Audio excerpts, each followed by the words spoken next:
اور پھر ان لوگوں کی یہاں مذمت کی گئی کہ جن کی دعاؤں کا مرکز اور محور صرف اور صرف دنیا ہوتی ہے. وَهُمْ عَنِ الْآخِرَةِ هُمْ غَافِلُونَ، اور آخرت سے وہ غافل ہی رہتے ہیں، آخرت کے بارے میں کچھ نہیں مانگتے. یعنی ان کی دعاؤں کا جو بڑا حصہ ہے یا صرف ان کی دعائیں دنیا کے گرد گھومتی. اس معیار پر ہم سب کو بھی پرکھنا چاہیے کہ ہم سب سے زیادہ شدت کے ساتھ یہ پہلی دعا کیا مانگتے ہیں. اگر ہمیں پتہ چلے کہ یہ قبولیت کا وقت ہے تو ہم سب سے پہلے کیا مانگیں گے. یعنی ہم میں سے ہر ایک کو اپنی اپنی دعاؤں کا جائزہ لینا چاہیے کہ کہیں ہم تو ان لوگوں میں شامل نہیں کہ جو صرف دنیا مانگتے ہیں. اور کیا واقعی ہمیں اپنی آخرت کی اور آخرت میں سے بھی بھلائی کے ساتھ آگ کے عذاب سے بچنے کی دعا ہمارے دل و دماغ پر ہے. تو یہاں ان لوگوں کی تعریف کی گئی ہے کہ جو ایسی دعا کرتے ہیں کہ جس میں وہ اپنی دنیا کی خیر بھی مانگتے ہیں، اپنی آخرت کی خیر بھی مانگتے ہیں، اور سب سے بڑے شر یعنی جہنم کی آگ اور جہنم کے عذاب سے بچنے کی دعا کرتے ہیں. تو اس میں دعا مانگنے کا ایک ادب اور سلیقہ بھی سکھا دیا گیا. آپ دیکھیے کہ یہاں پر صرف 3 آیتیں ہیں اور 3 آیتوں کے اندر بہت بڑا مضمون بیان کر دیا گیا. تو فرمایا فَإِذَا قَضَيْتُم مَنَاسِكَكُمْ، جب تم اپنے مناسک حج پورے کر چکو. حج پر بھی انسان کیوں جاتا ہے؟ اپنا فرض پورا کرنے کے لیے، عبادت کرنے کے لیے، اور انہی عبادتوں کا ایک حصہ دعا بھی ہے. یعنی ہم سب کے دل میں ہوتا ہے کہ ہم حج یا عمرے پر جائیں تو پہلا خیال کیا آتا ہے کہ وہاں جا کر دعائیں کریں گے، کیونکہ دعا بذات خود بھی عبادت ہے. تو جب تم اپنے حج کے مناسک پورے کر چکو، سارے ریچولز تمہارے پورے ہو جائیں اور تم آرام سے بیٹھو، تو پھر یہ کہ تم اللہ سبحانہ تعالیٰ کا ذکر کرو. اور حج کے تمام مناسک کے دوران بھی ذکر کرنا چاہیے، اور جب مناسک پورے ہو جائیں تو اس کے بعد بھی رک کر دعا کرنی چاہیے. جیسے آپ دیکھیں طواف کے بعد کیا کرتے ہیں، 2 رکعت پڑھتے ہیں اور پھر آپ دعائیں کرتے ہیں. اسی طرح جب آپ کی سعی ہو رہی ہوتی ہے تو اس میں بھی آپ جہاں جہاں رکتے ہیں صفا مروہ پہ پھر دعائیں کرتے ہیں، اللہ کا ذکر کرتے ہیں، اور دوران سعی بھی. اور اسی طرح باقی منا میں، عرفات میں، ہر جگہ جو سب سے زیادہ جو چیز کی جاتی ہے، جو عبادت کی جاتی ہے، وہ دعا کی عبادت ہے. عرفہ میں آپ دیکھیے کہ نبی صلی اللہ علیہ وسلم نے ظہر اور عصر دونوں نمازوں کو اکٹھا کر دیا، یعنی قصر پڑھی اور جمع پڑھی. یعنی گویا جو فریضہ ہے اس سے مختصر ترین وقت میں فارغ ہو گئے، پھر مختصر سا خطبہ دیا، اور باقی زوال شمس سے لے کر طلوع شمس تک یا غروب شمس تک دعا ہی دعا کی. یعنی جو میجورٹی ٹائم تھا، وقت کا ایک بہت بڑا حصہ دعائیں ہی دعائیں. اس سے بھی اندازہ کر سکتے ہیں آپ کہ دعا کی کیا اہمیت ہے ہماری زندگی میں، اور ہمیں کتنی دعائیں کرنی چاہیے. اور پھر یہ کہ نسک میں نہ صرف یہ جو آتے ہیں بلکہ جانور ذبح کرنا اور قربانی اور یہ تمام چیزیں بھی آتی ہیں. تو مراد یہ ہے کہ جب قربانی ہو جاتی ہے تو پھر ایک طرح سے حج کے سب تمام مناسک ادا ہو جاتے ہیں، اور اس وقت انسان اللہ کا ذکر کرے، یعنی حج سے فارغ ہونے کے بعد مراد ہے. اسی طرح جب ہم نماز سے فارغ ہو جاتے ہیں تو آخر میں ہماری سب سے اہم چیز دعا ہی ہوتی ہے. اور اس ذکر سے جو یہاں پر کہا گیا ہے اس سے مراد ایک تو منا کے دنوں کی تکبیرات ہے کہ سب سے زیادہ ذکر ان کا ہونا چاہیے، اللہ کی بڑائی بیان کرنی چاہیے. نماز کے بھی بعد سلام پھیر کر ہم سب سے پہلے کیا کہتے ہیں؟ اللہ اکبر. اسی طرح حج کے مناسک ادا کرنے کے بعد بھی اللہ اکبر. یعنی اگر اس عبادت کی ہمیں توفیق ہوئی ہے تو اس میں کسی غرور اور کسی بڑائی کی بات نہیں ہے، بلکہ ساری توفیق اللہ ہی کی دی ہوئی ہے، اور اللہ ہی کا ذکر ہے، اللہ ہی کی یاد ہے. اور اسی طرح حج کے تمام مقامات میں مسنون دعائیں پڑھنا ضروری ہے. تو اس میں علم کے ساتھ اگر انسان حج کرتا ہے تو پھر ان تمام سنتوں کو پورا بھی کرتا ہے اور پورا پورا فائدہ اٹھاتا ہے. اس لیے حج پر جاتے ہوئے سب کچھ سیکھ کر جانا چاہیے، دعائیں بھی یاد کر کے جانا چاہیے، اور اگر حافظہ کمزور ہو تو دعاؤں کی کتابیں ساتھ لے کے جانی چاہیے تاکہ کوئی چیز مانگنے سے رہ نہ جائے. کیونکہ نبی صلی اللہ علیہ وسلم کی دعائیں جامع ہوتی ہیں، ان میں سب کچھ ہمیں مل جاتا ہے. لہٰذا اگر وہ سب ہم مانگ لیں تو گویا ہم نے دنیا اور آخرت کی خیر مانگ لی. عربوں کا طریقہ یہ تھا کہ حج سے فارغ ہو کر اپنے آباء و اجداد کے کارناموں کا ذکر کرتے. ہر قبیلہ اپنے اپنے بڑے جو گزرے ہوئے شخصیتیں تھیں، جو سردار تھے، ان کا ذکر کرتے کہ انہوں نے یہ کارنامے کیے اور وہ کیے. حسب نسب پہ فخر ہوتا تھا، لیکن اللہ سبحانہ وتعالیٰ نے ہمیں اس سے بہتر چیز عطا کی، اور وہ کیا کہ جو اصل بڑائی کا مستحق ہے اللہ رب العزت، تم اس کو یاد کرو۔ کیونکہ عموماً یہ ہوتا ہے کہ جب ایک قبیلہ اپنے بڑے کا ذکر کرا، دوسرا اپنا، تیسرا اپنا، تو لوگوں کے درمیان اختلاف بھی ہوگا، جیلسی بھی ہوگی، اور کوئی سب لوگ نہیں خوش ہو سکتے۔ لیکن اللہ کا ذکر ایسی چیز ہے کہ جس پہ سب متفق بھی ہوں گے، اور وہ سب کے لیے خوشی کی بات، اور آپس میں ایک یونٹی بھی اس سے قائم ہوتی ہے۔ اور پھر یہاں پر یہ بھی کہا گیا وہ اشد ذکرہ، یعنی جتنا تم شدت سے ماں باپ دادا کا ذکر کرتے تھے، اللہ کا ذکر اس سے زیادہ کرنا ہے۔ یعنی بہت زیادہ سے مراد کثرت بھی، شدت سے مراد کثرت بھی، اور شدت سے مراد توجہ بھی، یعنی اس سے بھی زیادہ بہتر انداز میں تمہیں یہ ذکر کرنا ہے۔ فَمِنَ النَّاسِ مَن يَقُولُ رَبَّنَا آتِنَا فِي الدُّنْيَا وَمَا لَهُ فِي الْآخِرَةِ مِنْ خَلَاقٍ، لوگوں میں سے کوئی ایسا ہے جو کہتا ہے اے ہمارے رب ہمیں دنیا دے دے، دنیا کی بھلائیاں دے دے، اس کے لیے آخرت کا کچھ حصہ نہیں۔ یعنی یہاں کچھ سے مراد یعنی کچھ لوگ ہیں جو یہ کرتے ہیں، اور اس دور میں مشرکین مکہ ایسا کرتے تھے، کیونکہ ان کے پاس کوئی دین نہیں تھا ایکٹیو شکل میں۔ کہتے تو تھے ہم دین ابراہیمی پر ہیں، لیکن وہ طور طریقے بھول چکے تھے، تو وہ آخرت کے تصور سے غافل تھے، آخرت کو نہیں مانتے تھے، یا آخرت کے حساب کتاب یا آخرت کی جزا سزا پر ان کا یقین نہیں تھا۔ وہ کہتے تھے وما ہی الا حیاتنا الدنیا نموت و نحیا وما یہلکنا الا الدہر، کہ ہماری زندگی بس یہ دنیا کی زندگی ہے، ہم اسی میں جیتے مرتے ہیں، اور زمانے کی جو رفتار ہوتی ہے اس کے ساتھ یعنی وقت گزر جاتا ہے، جس کا وہ مر جاتا ہے، بات ختم۔ لیکن نبی صلی اللہ علیہ وسلم نے آ کر خاص طور پر مکی صورتوں کے اندر سب سے زیادہ جس عقیدے کو انسٹل کیا وہ توحید اور آخرت پر ایمان کا تھا، اور اس طرح ان کو صرف دنیا نہیں بلکہ ہماری وہ زندگی جس میں ہمیں ہمیشہ رہنا ہے اس کی بھلائیاں مانگنے کا سبق سکھا دیا گیا۔ ابن عباس کہتے ہیں کہ کچھ عرب مواقف پہ یعنی عرفات یا حج کے مشاعر میں آتے اور کہتے اے اللہ اس سال کو بارش، خوشحالی اور اچھی اولاد کے حصول کا سال بنا دے۔ آخرت کی بہتری سے متعلق وہ کوئی دعا نہیں کرتے تھے، تو اللہ تعالیٰ نے ان کے بارے میں یہ آیت نازل فرمائی۔ امام بغوی کہتے ہیں کہ اللہ نے اس سے مشرکین مراد لیے ہیں وہ حج کے موقع پر اللہ تعالیٰ سے دنیا کے سوا کچھ نہیں مانگتے تھے۔ وہ کہتے تھے یا اللہ ہمیں بکریاں، اونٹ، گائے اور غلام عطا کر۔ ان کی دنیا یہی تھی۔ ایک آدمی کھڑا ہوتا اور کہتا اے میرے رب میرے باپ کا ایک بہت بڑا خیمہ تھا اور اس کے پاس بہت زیادہ مال تھا، تو مجھے بھی ویسا ہی دے جیسے اس کو دیا۔ یہ طریقہ تھا ان کی دعا کرنے کا۔ قتادہ کہتے ہیں یہ ایسا بندہ ہے جس کی نیت صرف دنیا کی ہوتی ہے، یہ دنیا کے لیے خرچ کرتا ہے، اسی کے لیے عمل کرتا ہے اور اسی کے لیے تھکاوٹ اور مشقت اٹھاتا ہے۔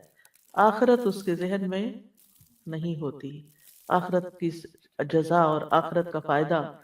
وَمَا لَهُ فِي الْآخِرَةِ مِنْ خَلَاقٍ، ایسے لوگوں کا جن کا مطمع نظر، جن کا گول اور جن کی توجہ اور دلچسپیوں کا سارا مرکز صرف دنیا ہے، ایسے لوگوں کے لیے پھر آخرت میں کچھ نہیں، جو آخرت کو بھول کر زندگی گزار رہے ہیں، یعنی غفلت میں پڑے ہوئے ہیں، پھر ان کے لیے آخرت میں کچھ نہیں ہوگا۔ صرف دنیا مانگتے ہیں، دنیا چاہتے ہیں، دنیا کے لیے محنت کرتے ہیں تو ان کو دنیا ہی ملے گی، اور اگر وہ دین کے کام بھی دنیا کمانے کے لیے کر رہے ہیں تو بس صرف دنیا ہی ملے گی، آخرت نہیں ملے گی۔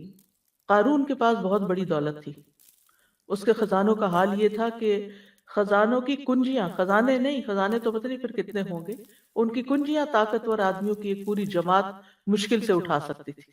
تو اس دولت کی وجہ سے قارون کے اندر فخر اور گھمنڈ پیدا ہو گیا تھا، تکبر پیدا ہو گیا تھا۔ تو اس وقت کچھ صالح بندوں نے اس کو یہی نصیحت کی تھی کہ دولت پر فخر نہ کرو، بلکہ اللہ نے تجھے جو دیا ہے اس سے آخرت کا طالب بنو، یعنی اس سے اپنی دنیا نہیں آخرت کماؤ، اور دنیا کا بھی حصہ نہ بھولو، یعنی دنیا میں بھی تمہیں جو ملنا ہے مل جائے گا، دنیا سے دنیا کا فائدہ بھی اٹھاؤ، لیکن اس دنیا سے اپنی آخرت کمانا نہ بھولو۔ اور عقل مند انسان وہی ہوتا ہے جو دنیا میں رہتے ہوئے دنیا کی ہر چیز سے اپنی آخرت کمانے کی فکر کرتا ہے۔ یعنی مومن جو ہوتا ہے وہ صرف اکیلے دنیا کی فکر نہیں کرتا۔ مثلا اگر کسی کی اولاد بگڑ جاتی ہے تو وہ صرف یہ دعا نہیں کرتا کہ یا اللہ اس کو دنیا میں فلاں کامیابی عطا کر دے، بلکہ وہ اس کی دنیا سے زیادہ اس کی آخرت کی فکر کرتا ہے۔ اور جس کے سامنے آخرت نہیں ہوتی وہ صرف دنیا کی بات کرتا ہے کہ اگر یہ بچے نے پڑھا نہیں یا بچہ صحیح نہیں ہوا تو پھر اس کی دنیا خراب ہو جائے گی، اس کو کوئی پوچھے گا نہیں، اس کے کوئی کمانے کا ذریعہ نہیں ہوگا، اس یعنی اس کے لیے دنیا تنگ ہو جائے گی۔ اور اس وقت بالکل آخرت ان کے ذہن سے نکلی ہوئی ہوتی ہے کہ دنیا میں بگاڑ کا مقصد صرف دنیا کا بگڑنا نہیں ہے، بلکہ اس سے مراد آخرت کا بگاڑ بھی ہے، یعنی دونوں چیزیں انسان کی بگڑتی ہیں۔ تو مراد اس سے یہ ہے کہ انسان دنیا کی دعا بھی مانگے اور آخرت کی بھی مانگے۔ یعنی دنیا میں انسان کا بہت بڑا حصہ کیا ہے، جس میں وہ حصہ ہے کہ جس سے وہ ابدی زندگی کو حاصل کر لیتا ہے۔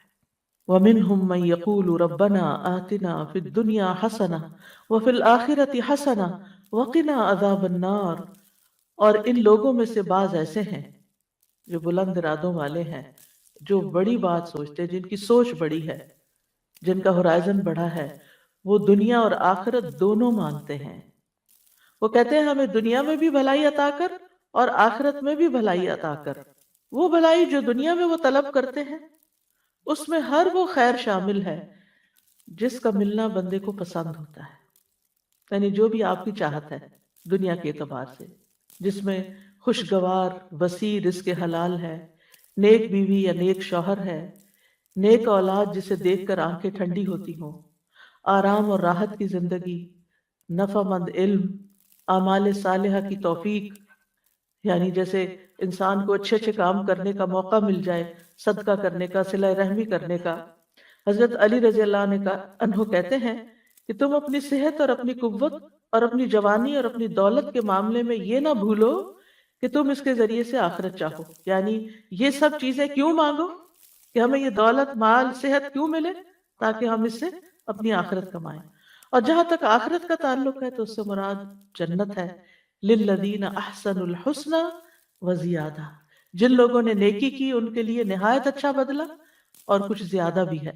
قتادہ کہتے ہیں اس سے مراد دنیا میں عافیت ملنا اور آخرت میں عافیت ملنا، یعنی وہ دنیا اور آخرت کی بھلائی کو دو لفظوں میں، یعنی دنیا اور آخرت کی بھلائی کو ایک لفظ سے بیان کرتے، اور وہ کیا ہے؟ عافیت، یعنی جان میں، مال میں، اولاد میں، صحت میں، ہر چیز میں عافیت، کہ انسان نقصان اور شر سے محفوظ ہو جائے۔ اور اس میں کوئی حرج کی بات نہیں کہ انسان اپنی آخرت کے ساتھ ساتھ دنیا میں جو چیزیں وہ چاہتا ہے وہ اس کو نصیب ہوں، اور اس میں مثلاً یہ کہ وہ اپنی ویل بینگ کے بارے میں، اپنی صحت کے بارے میں، اپنی طاقت کے بارے میں دعا کرتا ہے تو کوئی حرج نہیں، لیکن وہ اس کے بیک آف مائنڈ ضرور یہ بات ہونی چاہیے کہ اللہ تعالیٰ جو بھی مجھے دے میں اس سے پھر اپنی آخرت کے لیے، اللہ کی رضا کے لیے زیادہ کام کر سکوں۔ اور پھر آپ دیکھیے کہ آخرت میں انسان کا، یعنی جب سے انسان کی موت شروع ہوتی ہے اس سے لے کر رضا اللہ تعالیٰ کے دیدار تک جتنے بھی مرحلے ہیں، اللہ تعالیٰ ان سب کو آسان کر دے۔ یعنی جب ہم آخرت کی بھلائی مانگے تو یہ ساری چیزیں ذہن میں ہوں کہ ہماری موت آسان ہو، ہمارا قبر کا حساب آسان ہو، ہماری قبر کی زندگی نعیم اور راحت والی ہو، ہم قبر سے اٹھے جب حشر میں تو ہمارا حشر کا اٹھنا وہ خوبصورت ہو، اس میں ہمارے اندر اطمینان ہو، کسی قسم کی کوئی گھبراہٹ نہ ہو، اللہ تعالیٰ کی رضا حاصل ہو، اور پھر رب رحیم کا قرب حاصل ہو، یہ تمام چیزیں اس میں آ جاتی ہیں۔ وقنا عذاب النار، اور ہمیں آگ کے عذاب سے بچا، یعنی آگ، یعنی ان اعمال سے ہماری حفاظت فرما اس دنیا میں جو ہمیں آگ کی طرف لے جانے والے ہوں، اور ہمیں بخشش عطا فرما تاکہ ہم آگ سے، یعنی ہمارے گناہ جو کوتاہیاں ہو جائیں ان کو معاف کر دے تاکہ ہماری آخرت میں آگ سے چھٹکارا ہو سکے۔ اولئک لہم نصیب، ایسے لوگوں کو حصہ ملتا ہے کس سے؟ مما کسبوا، اس کے مطابق جو انہوں نے کمائی کی، یعنی دنیا کے لیے جو کوشش محنت کرو گے دنیا میں ملے گا، اور آخرت کے لیے جتنی کوشش محنت کرو گے وہاں ملے گا۔ یعنی یہ ساتھ بتا دیا گیا، دعا اپنی جگہ ہے لیکن ساتھ کوشش چاہیے، کیونکہ عام طور پر ہم ایک طرف ہو جاتے ہیں، یا صرف کوشش پہ فوکس کر دیتے ہیں یا صرف دعا پہ فوکس کرتے ہیں، اور تو اس پہ اب آپ دیکھیے کہ کتنی جامع ہے تین آیات، ذکر سے آغاز ہوا، دنیا اور آخرت کی دعا مانگنے کو کہا گیا، بھلائی کی دعا مانگنے کو کہا گیا، آگ کے عذاب سے بچنے کو کہا گیا، اور اس کے ساتھ ساتھ کوشش کی طرف توجہ دلائی گئی۔ اور واللہ سریع الحساب، اللہ بہت جلد حساب لینے والا ہے۔ یعنی اللہ سبحانہ وتعالیٰ کے لیے کچھ بھی مشکل نہیں کہ وہ سارے بندوں کے ایک ایک عمل کا حساب کر دے، ذرے ذرے کا۔ وَمَن يَعْمَلْ مِثْقَالَ ذَرَّةٍ خَيْرًا يَرَهُ، یعنی جہاں کوشش کی بات ہوئی تو پھر ذرے کے برابر بھی اگر کوئی نیکی کرتا ہے تو وہ اس کو دیکھ لے گا، اپنے اعمال نامے میں پا لے گا، چھوٹی سے چھوٹی نیکی بھی۔ اور اگر گڑبڑ کی، کوئی غلط کام کیا، چھوٹی سے چھوٹی برائی بھی وہاں نظر آ جائے گی۔ تو اس لیے بہت ضروری ہے کہ انسان اس دعا کو اپنی زندگی کا حصہ بنا لے۔ یہ بہت ہی جامع اور کامل دعا ہے جس میں دنیا اور آخرت کی ساری چیزیں آ جاتی ہیں، اور یہ دعا اس قابل ہے کہ اسے اپنی باقی دعاؤں پر ترجیح دی جائے۔ کل جیسے کسی نے سوال کیا تھا کہ بہت ساری دعائیں اکٹھی ہو گئی ہیں اور بہت ساری چیزیں ہو گئی ہیں تو وہ ایک اوور ویلمنگ سچویشن ہو جاتی ہے، تو پھر کیا کریں؟ ٹھیک ہے، ان چیزوں کو بھی اپنے اپنے وقت پر رکھ کے پلان کریں، لیکن اگر کم سے کم ٹائم ہے تو پھر کیا مانگ لیں؟ جامع دعا مانگ لیں جس میں دنیا اور آخرت سب کچھ کور ہو گیا، سب کچھ بیچ میں آ گیا۔ نبی صلی اللہ علیہ وسلم اکثر یہی دعا مانگا کرتے تھے اور اس کی ترغیب بھی دیتے تھے۔ یعنی آپ کی کچھ دعائیں تو وقت کے مواقع کے ساتھ ساتھ ہوتی تھی، کچھ دعائیں آپ نمازوں کے بعد مانگتے تھے، لیکن کچھ دعائیں آپ بہت کثرت سے مانگتے تھے، یعنی ان کا حصہ زیادہ ہوتا تھا۔ قتادہ نے انس رضی اللہ عنہ سے پوچھا کہ نبی صلی اللہ علیہ وسلم کون سی دعا کثرت سے مانگا کرتے تھے؟ انس رضی اللہ عنہ نے کہا، حضرت انس کی یہ باتیں زیادہ اوتھینٹک اس لیے بھی ہیں کہ وہ آپ کے گھر میں آتے جاتے تھے اور آپ کے تمام امور اور معاملات کو ملاحظہ کرتے رہتے تھے۔ تو حضرت انس نے کہا آپ جو دعا کثرت سے مانگا کرتے تھے وہ یہ تھی، اللہم آتنا فی الدنیا حسنہ وفی الآخرۃ حسنہ وقنا عذاب النار۔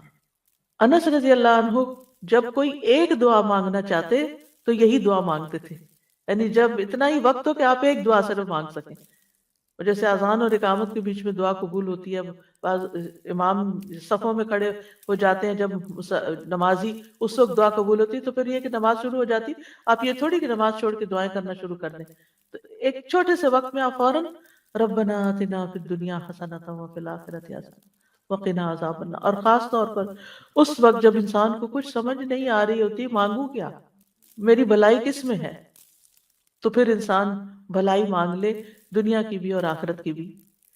اور یہ دنیا اور آخرت کی بھلائی کو جمع کرنے والے کلمات ہیں۔ انس بن مالک کہتے ہیں ان سے کہا گیا تمہارے بھائی بصرہ سے آئے ہیں، یعنی کچھ لوگ دوست وغیرہ ملنے کے لیے آئے ہیں۔ وہ اس وقت بصرہ کے کونے میں رہتے تھے، یعنی جس طرح آؤٹ اسکرٹس میں رہتے ہیں، تو ڈاؤن ٹاؤن سے یا سٹی سینٹر سے وہ ان کو ملنے کے لیے آئے۔ اس لیے آئے ہیں تاکہ آپ ان کے لیے اللہ سے دعا کریں، کیونکہ وہ صحابی تھے، طویل العمر تھے، اس وقت تک اکثر صحابہ فوت ہو چکے تھے، اور ظاہر ہے کہ صحابی بھی بہت جلیل القدر علم والے اور نبی صلی اللہ علیہ وسلم کی طویل صحبت پانے والے قریب ترین صحابہ میں سے تھے، تو ان کے پاس آئے کہ وہ ہمارے لیے دعا کریں۔ انہوں نے کہا اللہم اغفر لنا وارحمنا وآتنا فی الدنیا حسنہ وفی الآخرۃ حسنہ وقنا عذاب النار۔ لوگوں نے اس سے زیادہ دعا کی خواہش کی، کچھ اور دعا کریں۔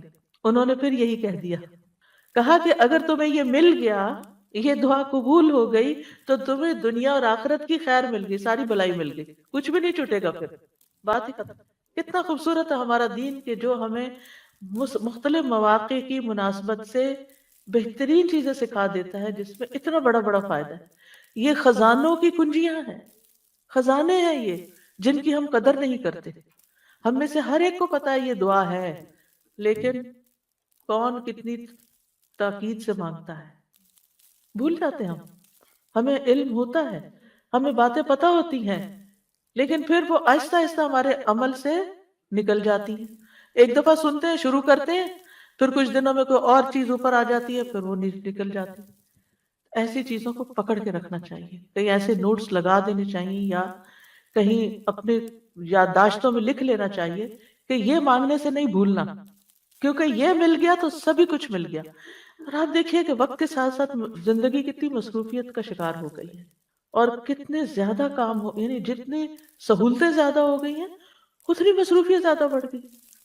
آج سے 100 سال پہلے کا شخص شاید اتنا ٹینس نہ ہوتا ہو جتنا ہم ہر وقت ٹینس رہتے ہیں، کیونکہ ایک کام ختم نہیں ہوتا اور ایک اور سامنے کرنے کا دھیان لگا رہتا ہے، اور بھاگم دوڑ لگی رہتی ہے۔ اور اگر ہم کسی کرسی پر بھی بیٹھے ہوئے نا تو دماغ ہمارا دوڑ رہا ہوتا ہے نا، یہ بھی کرنا، یہ بھی کرنا، یہ بھی کرنا ہے، وہ بھی ہونا ہے۔ تو ایسے میں پھر واقعی ذکر کے لیے بھی بعض اوقات ٹائم کم رہ جاتا ہے، اور دعاؤں کے لیے بھی، اور خاص طور پر بچوں والی مائیں جو چھوٹے بچوں والی، وہ تو ہارڈلی نماز کے اندر یا نماز کے باہر کوئی دعائیں مانگ سکتی ہیں، کیونکہ ٹانگوں کو چمٹے ہوئے ہوتے ہیں یا آگے آ کے لیٹ جاتے ہیں، یا بڑے بھی ہو جائیں تو جا کے کچن میں کھڑے ہو جاتے ہیں اور آوازیں لگانے لگتے ہیں کہ جلدی آئیں، یا پھر آپ کو یہ ہوتا ہے کہ اگر میں نے وقت پہ نہ اٹھی تو انہوں نے کچھ کام خراب کر دینا۔ آج کل خاص طور پہ افطار کے فوراً بعد مغرب ہوتی ہے، آپ کھجور کھاتے ہیں، پانی پیتے ہیں، نماز شروع کر دیتے ہیں، اب آپ کا دل ہوتا ہے تھوڑا سا سکون سے نماز پڑھیں، لیکن سارے تو ایسے سکون سے نہیں پڑھتے، ان کو تو بھوک لگی ہوتی ہے، پھر آپ کو سرو کرنا ہوتا ہے، تو آپ کو سب کی ٹیک کیئر کرنی ہوتی، پھر اس وقت دل چاہتا ہے کہ کیا مانگ لیں، جلدی کچھ تو مانگے، کیونکہ سارے دن کے روزے کے بعد اس نماز کی کیفیت بھی بڑی اچھی ہوتی ہے۔ تو اس وقت یہ دعا مانگ کے اٹھ جائیں، لمبی نہ مانگے کہ گھر والے ناراض ہونے لگے۔ تو بہت سے اوقات ایسے ہوتے ہیں کہ جس میں ہمارے پاس کوئی نیکی کا کام کرنے کا بہت مختصر سا وقفہ ہوتا ہے، ایسے اوقات کو استعمال کر لیا کریں ایسی جامع دعاؤں کے ساتھ۔ پھر اسی طرح عافیت کی دعا مانگنا، یہ بھی دنیا اور آخرت کی بھلائیاں مانگنے میں سے ہے۔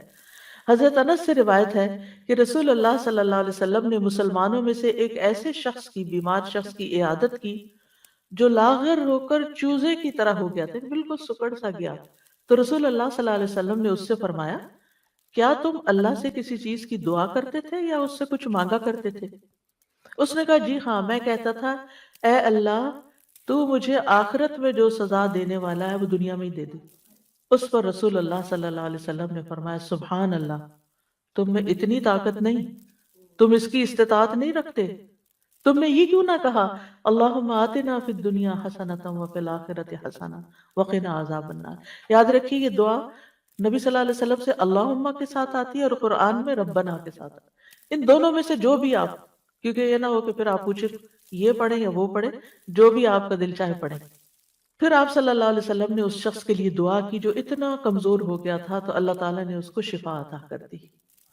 یہ دعا اس لحاظ سے بھی بڑی اہم ہے کہ رکن یمانی اور حجر اسود کے درمیان مانگی جاتی، تھوڑا سا فاصلہ ہوتا ہے نا، رش تو الحمدللہ بڑا بھی ہو جاتا ہے، لیکن ویسے وہ تھوڑی سی جگہ ہوتی، تو اس میں انسان اگر پوری توجہ کے ساتھ یہ دعا مانگ لیتا ہے تو گویا وہ سب کچھ مانگ لیتا ہے۔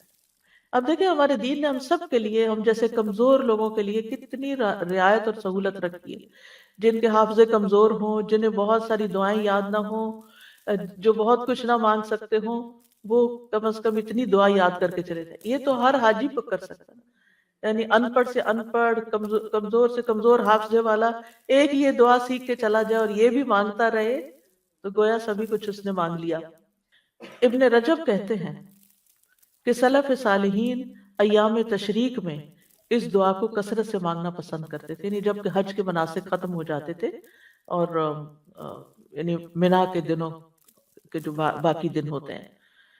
اور عطا کہتے ہیں کہ جو شخص بھی حج کر کے اپنے وطن واپس جانے لگے اور جب وہ اپنے اہل و عیال کی طرف متوجہ ہو تو یہی دعا پڑھے۔ امام نووی کہتے ہیں یہ دعا مطلق ہے، اس کی کوئی حد نہیں، تو یہ دعا ہر وقت اور ہر لمحے کی جا سکتی ہے، اٹھتے بیٹھتے چلتے پھرتے یہی مانگ سکتے ہیں۔ نماز میں، نماز کے علاوہ دیگر اوقات میں، دعا کو شروع کرتے وقت، دعا کے اندر، مریض کی شفا کے لیے بھی، اور باقی مواقع پر بھی، قبولیت کے اوقات میں، یعنی ہر موقع پر آپ یہ دعا پڑھ لیں۔ یعنی یہ دعا تو ہم میں سے ہر ایک کو لازماً زبانی یاد ہونی چاہیے تاکہ جب دل چاہے اس کو پڑھ لیں۔ تو بہرحال جو بھی اس کو پڑھے گا اور جتنی آپ کوشش کریں گے، محنت کریں گے اور اس کے ساتھ ساتھ نیک اعمال کریں گے، اللہ تعالیٰ دعائیں سنے گا. اور پھر آپ دیکھیے کہ اس سے یہ بھی پتہ چلتا ہے کہ اللہ تعالیٰ ہر ایک کی سنتا ہے. من الناس من یقول، صرف دنیا مانگتا ہے اور کوئی صرف دنیا اور آخرت دونوں مانگتا ہے. من الناس، لوگوں میں سے، یہ نہیں کہا مومنوں میں سے. جو بھی مانگے گا اس کو ملے گا. لیکن آخرت کی بلائیاں تو جو آخرت پر ایمان رکھتا ہے اسی کو ہی نصیب ہوگی. بہرحال اللہ سبحانہ و تعالی بندوں سے جلد حساب لینے والا ہے، اور یعنی کہ قیامت کے دن بیک وقت وہ سب سے حساب لے سکتا ہے. اللہ کی قدرت بہت بڑی ہے، اور دنیا میں بھی اس کو بندوں کا حساب لیتے ہوئے دیر نہیں لگتی. اس لیے ہر موقع پر، ہر تکلیف کے موقع پر اسی کی طرف پلٹنا چاہیے. اس دعا سے ایک اور بات بھی پتہ چلتی ہے کہ دنیا سے زیادہ آخرت کا حصہ ہے اس دعا میں. دعا کا ایک حصہ ربنا آتنا فی الدنیا حسنہ، اور دوسرا حصہ وفی الآخرۃ حسنہ وقنا عذاب النار. آخرت کے لیے دو چیزیں مانگی گئی ہیں. پھر آپ دیکھیے ربنا کہہ کر دعا شروع کی گئی ہے، یعنی اللہ تعالیٰ کے نام الرب کے ساتھ، اس کی صفت ربوبیت کے ساتھ. اور پھر اس دعا سے یہ بھی پتہ چلتا ہے کہ مانگنے والا جو ہے وہ بلند عزائم رکھتا ہے، بڑی سوچ کا مالک ہے.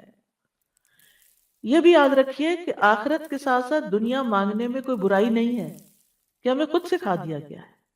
یعنی بعض لوگ ایکسٹریمسٹ ہوتے ہیں، وہ جب دین کی بات کرتے ہیں تو دنیا کو بالکل بھول جاتے ہیں. اور بعض لوگ آئیڈیلسٹ ہوتے ہیں، دنیا بھی آئیڈیل ہو جائے اور آخرت بھی. تو بات یہ ہے کہ دنیا کبھی بھی آئیڈیل نہیں ہو سکتی. دنیا جو ہے، دنیا تو دب سی دنیا ہے، گھٹیا ہے، کم تر ہے. وہ آخرت کے مقابلے میں تو پانی کا قطرہ بھی نہیں ہے. تو اس لیے یہاں انسان کو جو کچھ ملا ہے وہ دراصل آخرت کمانے کے لیے ملا ہے. یعنی آپ دنیا میں اچھی صحت، مال، رزق، ہر چیز کیوں مانگے؟ تاکہ یہ چیزیں زیادہ ہوں گی تو اس سے آپ کی آخرت میں زیادہ کنٹریبیوشن ہو سکے گی. ورنہ دنیا میں جتنا کچھ انسان کو ملتا ہے وہ سب کچھ استعمال نہیں کر سکتا. سب کچھ نہیں آپ استعمال کر سکتے. یعنی اگر آپ نے مانگ بھی لیا اور دنیا کٹھی بھی ہو گئی آپ کے پاس، آپ کو دنیا میں 10 گھر مل گئے رہنے کے لیے، کہاں رہیں گے؟ ایک ہی گھر میں رہیں گے نا. ورنہ زندگی پراگندہ ہو جائے گی، پریشان حال ہو جائیں گے. کچھ لوگ ہوتے ہیں نا، وہ کبھی یہاں رہتے ہیں، کبھی وہاں رہتے ہیں، کبھی کہیں جاتے ہیں، کبھی کہیں جاتے ہیں. کہیں چین ہے نہیں ان کو، کیونکہ زندگی میں مقصد کوئی نہیں ہے. ایک جگہ گھبرائے تو دوسری جگہ چل پڑے. تو دنیا کا حال تو یہ ہے کہ نہ ہو تب بھی مشکل، زیادہ ہو جائے تب بھی مشکل. ایک ٹانگ ادھر ایک ادھر. تو انسان کو دنیا مانگتے ہوئے جو بھی وہ دنیا کا حصہ مانگے گا برا نہیں سوچنا چاہیے، برا نہیں فیل کرنا چاہیے کہ ہائے میں دنیا مانگ رہا ہوں، ہاں یہ اچھا نیک انسان ہے، عابد، زاہد، پائس، یہ دنیا بھی مانگتا ہے. ہاں دنیا مانگتے ہیں، کیوں؟ اس لیے تاکہ دنیا میں ذلیل و خوار نہ ہو لوگوں کے ہاتھوں. اور دنیا اچھی ہوگی تو اس سے آخرت بھی اور اچھی ہو جائے. زیادہ مال ہوگا، زیادہ صدقہ خیرات کریں گے، زیادہ اچھی صحت ہوگی، زیادہ عبادت کریں گے، زیادہ روزے رکھیں گے، زیادہ نیکی کے کام کریں گے. زیادہ اولاد ہوگی تو، اور پھر وہ نیک بھی ہوگی تو زیادہ صدقہ جاریہ ہوں گے. یعنی جو چیز بھی آپ کی یہاں زیادہ ہوگی دنیا کی، اور آپ اس کو صحیح سے استعمال کریں گے تو وہ اتنا ہی زیادہ آپ کا آخرت کا حصہ بڑھتا چلا جائے گا. لیکن اگر کوئی شخص یہ ساری چیزیں صرف دنیا کی خاطر مانگتا ہے تو پھر نقصان ہے. یعنی وہ مال جو صرف دنیا کے کام آئے، وہ عزت جو صرف دنیا کی حد تک ہو، یہ پھر خسارے کا سودا ہے.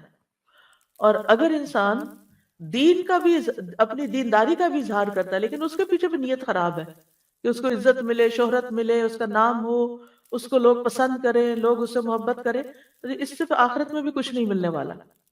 تو اس لیے انسان کو حسنہ مانگنی چاہیے، اور اس میں نیت پھر آخرت کمانے کی ہونی چاہیے. اور یہ بھی ہے کہ اپنی دعاؤں میں رغبت اور رہبت، امید اور خوف دونوں چیزیں شامل ہونی چاہیے جیسے اس دعا کے اندر ہے.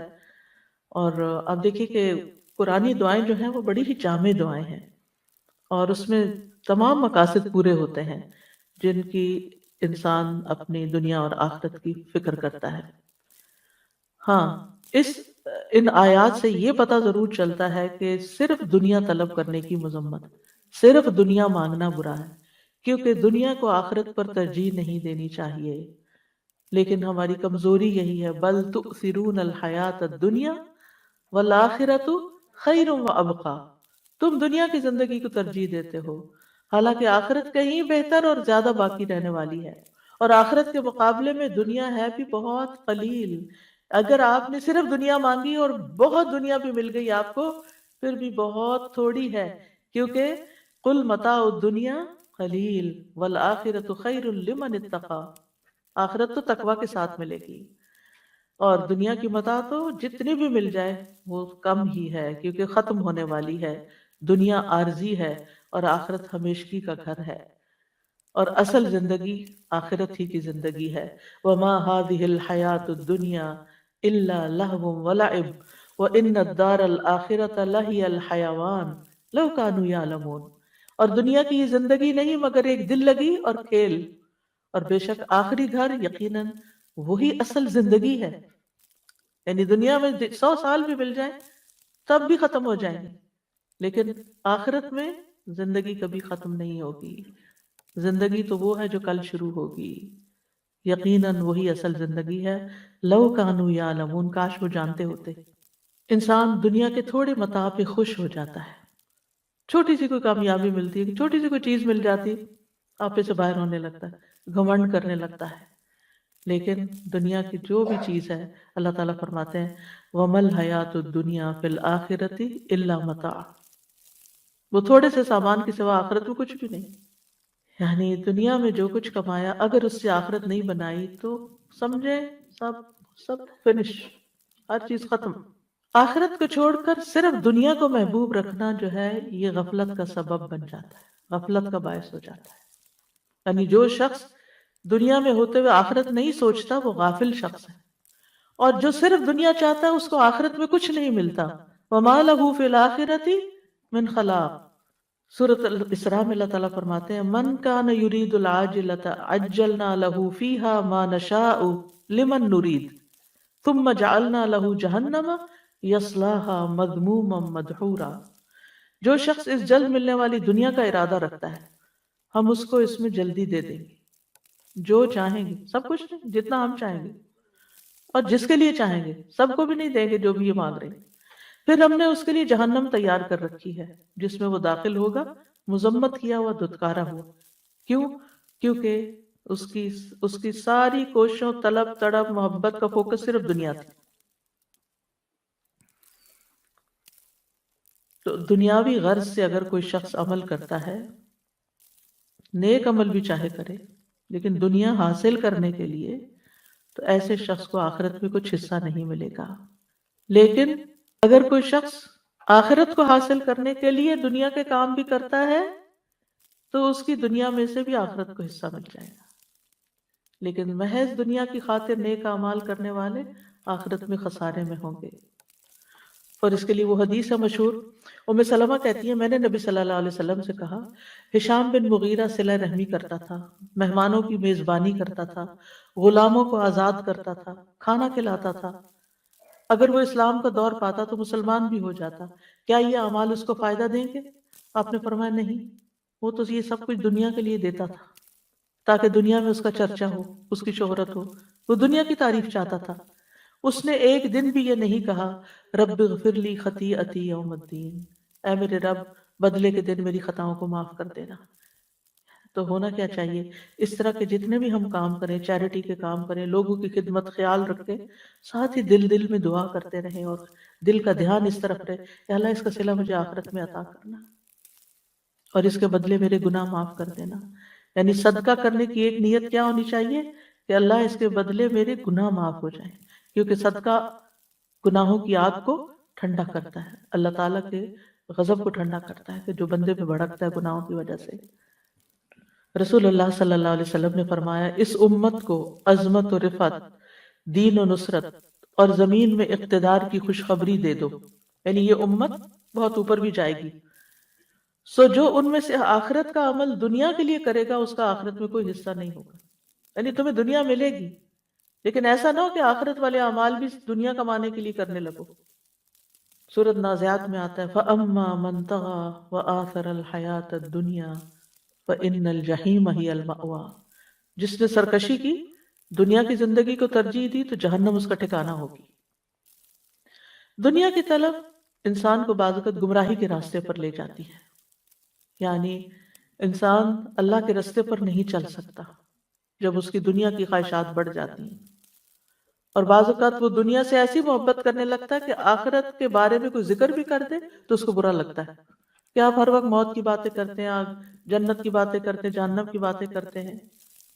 تو محض دنیا طلب کرنے سے آخرت کا نقصان ہو جاتا ہے، دل ٹیڑھے ہونے لگتے ہیں، نیت خراب ہونے لگتی ہے نا انسان کی، اور پھر جو لوگ دنیا سے محبت کرتے ہیں ان کے دل بزدل ہو جاتے ہیں، وہ بزدل ہو جاتے ہیں، ان کو موت سے ڈر لگنے لگتا ہے، ان کو چھوٹی چھوٹی پریشانی، چھوٹے چھوٹے حادثے ان کو خوف زدہ کر دیتے ہیں، یعنی چھوٹا سا بھی کوئی نقصان ہوتا ہے تو ان کے اوپر پہاڑ بن کے گرتا ہے، کیونکہ ان کو کیا ڈر لگ جاتا ہے کہ ہماری دنیا بگڑنے لگی۔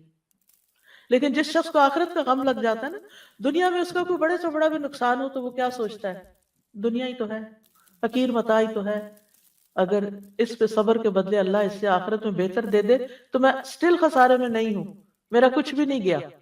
اولاد کا نقصان ہو، جان مال، کسی بھی چیز کا، ہر چیز میں مومن کیا کہتا ہے، انا للہ و انا الیہ راجعون، یہ چیز گئی ہے، ہم بھی اللہ کے ہیں، ہمیں بھی چلے جانا ہے۔ تو وہ اس کا غم لگا کر نہیں بیٹھ جاتا، وہ غم پالنے نہیں لگ جاتا، وہ پھر بھی اٹھتا ہے اور کچھ کرتا ہے، کیونکہ اس نے بھی آگے جانا ہے۔ صرف جانے والوں کے غم میں روتے رہنا ہی عقل مندی نہیں، کیونکہ ہم نے بھی جانا ہے، وہ چلے گئے اپنا کما کے، ہمیں بھی کچھ کمانا ہے، تو اس وقت کو ادھر ادھر ضائع نہیں کرنا۔ پھر اسی طرح یہ ہے کہ دنیا کی حقیر چیزوں کے بندے نہیں بننا چاہیے۔ رسول اللہ صلی اللہ علیہ وسلم نے فرمایا ہلاک ہوا درہم کا بندہ، ہلاک ہوا دینار کا بندہ، ہلاک ہوا منقش چادر کا بندہ، یعنی زیب و زینت والے کپڑے کا شوق، اگر اسے مل جائے تو راضی، نہ ملے تو ناراض، اللہ سے بھی ناراض، بندوں سے بھی ناراض۔ یہ ہیں مال کے بندے، اللہ کرے یہ ہلاک ہو جائے، سر نگوں ہو کر گر پڑے، اگر اسے کانٹا چبھے تو کوئی نہ نکالے۔ نبی صلی اللہ علیہ وسلم نے ایسے بندے کے لیے بد دعا کی۔ ابن عباس کہتے ہیں اللہ نے دنیا کو 3 حصوں میں تقسیم کیا ہے، ایک حصہ مومن کے لیے، ایک حصہ منافق کے لیے، اور ایک حصہ کافر کے لیے۔ وہ کہتے ہیں مومن آخرت کے لیے زیادہ راہ لیتا ہے، یعنی مومن دنیا، جتنی دنیا اس کے پاس زیادہ آتی ہے اتنی وہ آخرت بنا لیتا ہے۔ منافق اس دنیا سے دنیا کی زینت اختیار کرتا ہے، یعنی منافق کے پاس جب مال و دولت آتا ہے تو وہ کیا سوچنے لگتا ہے، اور زیادہ گھر کی ڈیکوریشن کیسے کر لوں، اور زیادہ لباس مہنگا کیسے خریدوں، اور زیادہ، یعنی وہ اپنے مال کا ایک بڑا حصہ صرف دنیا کی زیب و زینت میں ہی لگاتا چلا جاتا ہے۔ اور کافر خوب عیش کرتا ہے، بس دنیا اس کے لیے عیش و عشرت کا مقام ہے، دنیا اس لیے کماتا ہے تاکہ دنیا میں عیش کر سکے۔ اور آپ اپنے آگے پیچھے دائیں بائیں ہر طرف دیکھتے ہیں کہ لوگ بہت سا کام، بہت سی محنت کیوں کرتے ہیں، تاکہ ایک لگزوریس لائف گزار سکیں۔ لگزوریس لائف ایک ہوتی ضرورت کی زندگی کہ اللہ تعالیٰ مشکل سے بچا کے آسانی والی زندگی دے تاکہ انسان اپنی عبادت، اپنے کام، اپنے سارا کچھ اچھے سے کر سکے۔ اور ایک ہے عیش و عشرت والی زندگی کہ زیادہ کام ہو تاکہ زیادہ عیش و عشرت ہو۔ اور یہی وجہ ہے کہ آپ دیکھیں کہ ایسے لوگوں کا جو آخرت سے غافل ہو کر جیتے ہیں، ان کے مال کا بڑا حصہ کہاں جاتا ہے؟ سوچئے کہاں جاتا ہے؟ انٹرٹینمنٹ، یعنی کھانا صرف ضرورت کا کھانا نہیں، بلکہ کھانے میں ایسی چیزوں کا انتخاب جو صرف ایک زبان کا ٹیسٹ ہو یا ایک انٹرٹین کرتی ہوں۔ پھر اس کے بعد اوقات اگر فارغ ہیں تو وہ کس کام میں جاتے ہیں نہیں پتا، ووکیشنز، اور ووکیشنز میں بھی ایسی جگہوں کا انتخاب جہاں نہ انسان اپنی نگاہوں کی حفاظت کر سکے اور نہ ہی اپنے دین کی حفاظت کر سکے اور نہ اپنی، اور پھر اسی طرح باقی لباس اور باقی چیزیں۔ تو مومن دنیا کی عیش و عشرت کے پیچھے نہیں ہوتا، وہ اپنے وقت کو قیمتی سمجھتا ہے۔ وہ اگر ووکیشن پر جاتا بھی ہے تو غور و فکر کے لیے وہ ایسی جگہوں کا انتخاب کرتا ہے کہ جہاں وہ جا کر اپنے ایمان میں اور اضافہ کر کے آئے، جہاں وہ کچھ نیا سیکھ کر آئے۔ یعنی مومن کے لیے کہیں ووکیشن پہ جانا منع نہیں ہے، اور بلکہ کہا گیا سیرو فی الارض، زمین میں چلو پھرو، دیکھو کیسے ہوا پچھلی قوموں کے مجرموں کا انجام، چلو پھرو اللہ کی نشانیوں پر غور کرو۔ ایسی ویکیشن منع نہیں ہے، کیونکہ اس میں ہم کس کے لیے حصہ لے رہے ہیں؟ آخرت کے لیے حصہ لیں۔ لیکن اگر صرف عیش و عشرت، کہ جیسے جو وہ لوگ جن کے دل اللہ کے خوف سے خالی ہوتے ہیں، وہ ایسی جگہوں پر زنا اور شراب اور ہر طرح کے حرام کام کرنے کے لیے ان کو کھلی چھٹی ملتی ہے، تو اس چیز کی پوچھ ہوگی، اس پہ پکڑ ہے۔ اور ایک اور بہت سوچنے کی بات، وہ کیا؟ مالک بن دینار کہتے ہیں آپ دنیا کے لیے جتنا غم کریں گے اسی حساب سے آپ کے دل سے آخرت کی فکر نکل جائے گی۔ کیونکہ ایک دل ہے نا، آپ نے اس میں کیا بھرنا ہے؟ اگر دنیا کا غم بھر لینا ہے تو آخرت کا غم نکل جائے گا۔ جتنا جتنا دنیا کا غم بھرے جا رہے ہیں بھرے جا رہے ہیں، آخرت کا غم نکلے جا رہا ہے نکلے جا رہا ہے۔ اور اگر آپ آخرت کا غم لگا لیں گے تو دنیا کا غم نکلنا شروع ہو جائے گا۔ دنیا کے غموں سے نبٹنے کا یہی طریقہ ہے، ورنہ یہ دنیا اپنے ہر اچھے برے طریقے سے آپ کو غمگین نہیں کرتی۔ بہت ساری نعمتیں مل جائیں وہ بھی غمگین کر دیتی ہیں کہ یہ پرانی ہو جائیں گی، یہ ختم ہو جائیں گی، یہ ان چیزوں کا ملنا بھی غم۔ اولاد مل جاتی ہے تو یہ تھوڑی ہوتا کہ صرف آپ خوش ہوتے ہیں، جتنے خوش ہوتے ہیں نا اسے 10 سے زیادہ فکر کرتے ہیں اور غمگین بھی ہوتے ہیں۔ اسی طرح مال، کوئی دنیا کی کوئی بھی چیز لے، ہے جو گھٹیا، ادنا، کمتر، تو پھر اس کی کوئی بھی چیز غم، رنج، فکر، کانٹوں سے پاک نہیں ہے۔ یہاں ہر چیز کے ساتھ مسائل ہیں، تو اس لیے پھر انسان آخرت کا فکر لگا لے، آخرت کا غم لگا لے۔ اور جب آخرت کے غم ہوں گے تو انسان کہے گا یہ دنیا یہ 4 دن کی بات ہے مشکل وقت گزر جائے گا، نکل جائے گا، ختم ہو جائے گا۔ دنیا میں نہ کوئی بیماری ہمیشہ رہنے والی ہے، نہ کوئی مسئلہ ہمیشہ رہنے والا ہے، نہ کوئی بھوک افلاس ہمیشہ رہنے والا ہے، کچھ بھی ہمیشہ رہنے والا نہیں۔ یہ سب کچھ موت کے ساتھ ختم ہو جائے گا۔ لیکن موت کے بعد کوئی مسئلہ پیش آ گیا تو آپ اکیلے ہیں بھگتنے کے لیے، وہاں کوئی ساتھ نہیں، اور وہ ختم بھی نہیں ہونے والا۔ وہ پھنس گئے مصیبت میں۔ ایک جنازہ جا رہا تھا تو آپ نے فرمایا مستریح و مستراح، مستریح یا راحت پانے والا، مستراح جس سے راحت پائی جائے۔ مستریح مومن ہوتا ہے جو دنیا کے غموں، فکروں، پریشانیوں، تکلیفوں، بیماریوں، ہر چیز سے نجات پا کر اللہ کی رحمت میں ڈھانپا جاتا ہے۔ آگے اس کے لیے فرشتے استقبال کرنے والے، اس کی نورانی شکلوں والے، اس کی جان نکالنے والے، اس کو روح و ریحان ان کی خوشخبری دینے والے۔ قبر اس کے لیے بہت وسیع باغ کی طرح، اور اس کے لیے آرام اور راحت اور نعیم، اور پھر رب کی رضا کی خوشخبری جنت کا دکھا دیا جائے گا۔ مستریح وہ دنیا میں نہیں جانا واپس، غموں کا گھر، وہ دنیا میں رہنے کو پسند ہی نہیں کرے گا۔ ہاں سوائے ایک کے جو شہید ہو کر آئے، وہ ایک دفعہ بھیجے وہی لذت پا کر آؤں اللہ کی راہ میں جان دینے کی جو پہلے پائی۔ باقی کوئی جو مومن وہاں جس کو اچھا استقبال مل گیا، بس اس کی تو عیش ہو گئی۔ اب عیش ہی عیش ہے۔ پھر قیامت کے دن اٹھے گا، وہاں راحت ہے، اللہ تعالیٰ سے ملاقات انتہائی خوشگوار ہے، اور پھر اس کے بعد حساب کتاب، میزان پہ نبی صلی اللہ وہ جو حوض کوثر پر نبی صلی اللہ علیہ وسلم سے ملاقات ہے، پل صراط میں آنکھ جھپکتے کی دیر میں گزر گئے، پھر آگے جنتیں، راحتیں، نعمتیں، اللہ کا دیدار، کیا کچھ ہے مومن کے لیے۔ مستریح، اور دوسرا ہے مستراح۔ وہ کون ہے؟ جو مرتا ہے تو لوگوں کو سکون ملتا ہے، لوگوں کی زندگی آرام میں آتی ہے، کیونکہ اس نے اتنا فساد مچایا ہوا ہوتا ہے فرعون کی طرح دنیا میں، کہ جب ایسے فرعون دنیا سے جاتے ہیں، ایسے فسادی لوگ دنیا سے جاتے ہیں، ایسے فسادی لوگ گھر سے نکلتے ہیں، تو گھر والے شکر کرتے ہیں، اللہ تیرا شکر ہے تو نے اٹھا لیا اس بندے کو، ہماری جان آسان ہو گئی۔ ایسے نہ بنے کہ لوگ آپ کے مرنے کی دعائیں کرنے لگے، لوگوں کے فائدے کے بنے، لوگوں کے کام کے بنے۔ کچھ لوگ ایسے ہوتے ہیں جن کی زندگیاں گھر والوں نے حرام کی ہوئی ہوتی ہے، اور بعض اوقات صرف ایک خاتون یا ایک مرد کی وجہ سے وہ زندگی حرام، ابیوسو ہسبینڈ، یعنی کوئی کام سیدھا نہیں، کوئی بات سیدھی نہیں، ہر بات پہ گالیاں گلوچ، مار کٹائی، لڑائی جھگڑے۔ آپ یقین کریں اس وقت روزے سے ہوں، یعنی شاید ہی کوئی دن، یا پھر شاید ہی کوئی یعنی مہلت ایسی جاتی یعنی وقت ویک ایسا جاتا ہے کہ جس میں اس قسم کی باتیں نہ سننے کو ملیں، کہ جس میں خواتین اپنے ہسبینڈز کی برائیاں اور ان کی تکلیفیں یا ساس کی برائیاں یا کسی اور کی، یعنی لوگوں نے لوگوں کو ہی دکھی اور پریشان کر کے رکھا ہوا ہے، لوگوں نے لوگوں کی زندگیاں حرام کی ہوئی ہیں، گھر میں لڑائیاں، بچوں کی طرف سے پریشانیاں، لگتا ہے کہ کوئی گھر خالی نہیں ہے اس سے، لوگوں کو آخرت بھول گئی ہے، اسی لیے وہ اپنی زبان سے تو دوسروں کو تکلیف دیتے ہیں، اسی لیے وہ دوسروں کے اوپر ظلم ڈالتے ہیں، اسی لیے بدتمیزی اور بد اخلاقی کرتے ہیں کہ کوئی ان کو پوچھنے والا نہیں ہے۔ اگر انہیں اللہ کا ڈر ہو، اللہ کا تقوی ہو، انہیں فکر ہو کہ قبر میں بھی جانا ہے، فرشتے نے جان لینے بھی آنا ہے، اور ایسا بے بس ہو کے پڑا ہوگا کہ کوئی بھی مدد نہیں کرے گا، تو رہ جائے گا یہ سارا دنیا کا ساز و سامان۔ بعض اوقات صرف مال کے پیچھے جھگڑے ہیں، بہن بھائی خون کے رشتے آپس میں کٹے ہوئے اور ایک دوسرے پہ مقدمے کر رہے ہیں، ایک دوسرے سے لڑائیاں کر رہے ہیں، یعنی حد ہی ہو گئی ہے فتنے فساد کی کہ آپ جدھر نظر اٹھا کے دیکھتے ہیں، جس بندے کے پاس بیٹھتے ہیں وہیں کوئی نہ کوئی ایسے ظلم کی داستانیں ہیں۔ ہم کدھر کو جا رہے ہیں؟ ہم کیا کر رہے ہیں؟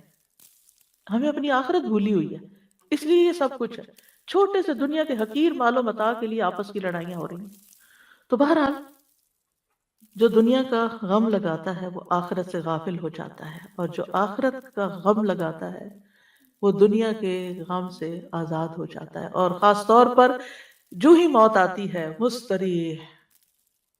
اس لیے مومن جو ہے وہ موت کی تیاری کرتا ہے، فکر کرتا ہے کہ وہاں پریشانی نہ ہو، لیکن اس کو ایک پل خوشی بھی اندر سے ہوتی ہے کہ جانے سے فائدہ ہی ہے اگر اللہ تعالیٰ لے جاتا ہے۔ لیکن جو شخص دنیا سے محبت کرتا ہے اس کو دنیا چھوڑنے کا بھی بڑا غم ہے کہ میں دنیا چھوڑ آیا، وہ جس کو میں نے دن رات کمایا، وہ میرے کاروبار، وہ میرے بزنس، وہ میری جابیں، وہ میرے مال، وہ میرا بینک بیلنس، وہ کدھر گیا سب کچھ؟ یعنی ایک وہ شخص ہے جس کو ڈاکٹر کہتے ہیں بس آپ کے پاس 2 مہینے ہیں، اور اس نے اپنی آخرت کے لیے تیاری کی ہوتی ہے تو وہ سکون سے ان 2 ماہ کو گزارتا ہے اللہ کا ذکر کرتے ہوئے، اللہ کا یاد کرتے ہوئے۔ اور ایک وہ شخص ہے جس نے صرف دنیا میں اپنا سب کچھ لگایا ہوتا ہے، جب اس کو وہ موت کی خوشخبری کوئی دے دیتا ہے کہ اب تو آپ کے پاس گنے چنے دن ہیں، تو اس کو یہ غم پھر بھی کم ہوتا ہے کہ آگے کیا ہونا ہے میرے ساتھ، اس کو پھر یہ غم ہوتا ہے کہ میرے پیچھے اس مال کا کیا ہوگا، ہائے افسوس میں اس سے فائدہ نہ اٹھا سکا جس کے لیے میں نے چوری کی، ڈاکے ڈالے، غضب، لوگوں کے مال غصب کیے، حرام کھایا، اور ظلم اور زیادتی کے ساتھ میں نے اپنی زندگی گزاری۔ تو اس لیے ابھی وقت اور مہلت ہے ہمارے پاس، ہم اپنے رویوں کو ٹھیک کر لیں، ہم صبر سے کام لیں، ہم اپنے اخلاق کو اچھا کر لیں، اور ہم اپنی آخرت کو کسی قیمت پر نہ جانے دیں۔ جو ہمارا حصہ نہیں بنتا، جو ہمارا مال نہیں، اس کے اوپر ہم نظر ہی نہ رکھیں، ظلم اور زیادتی کے ساتھ کسی کا مال ہتھیانے کی کوشش نہ کریں، جھوٹ بول کر کسی سے کچھ حاصل نہ کریں، اور اگر سچ بول کر اپنا بھی کچھ جاتا ہے تو جو رزق آپ کی قسمت میں ہے وہ آپ کے پاس آئے گا۔